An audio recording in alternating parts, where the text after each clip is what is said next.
బెంగాల్ ఎన్నికల్లో బీజేపీ విజయం బెంగాలీ హిందువుల మనస్సుల్లో ఆత్మవిశ్వాసాన్ని పెంచింది, ఆత్మగౌరవాన్ని పెంచింది.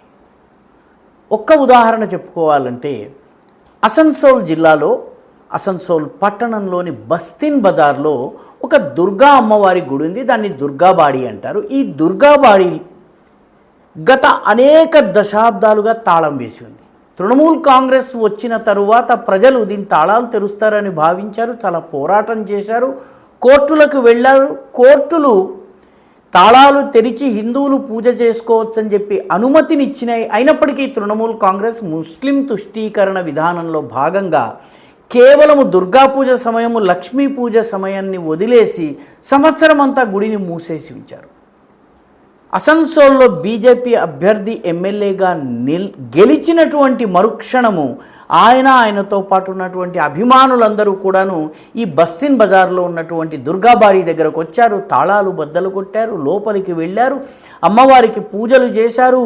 అక్కడ శంఖధ్వని, ఉలుధ్వని అని నోటితోటి చేస్తారు. ఆ ఉలుధ్వని చేస్తూ శంఖ, గంట, ఢంకా ఇవన్నీ బజాయించి అమ్మవారికి పూజలు చేశారు. ఇక కోర్టు ఆదేశాలను ప్రజలే అమలు చేసేశారు. కేవలము ఒక జాతీయవాద శక్తి యొక్క విజయం వల్ల ఈ ఆత్మవిశ్వాసం వచ్చింది. కుహనా సెక్యులర్ కుట్రల్ని పక్కకి పెట్టేసి మరీ దేవాలయాన్ని మళ్ళీ తెరిపించారు.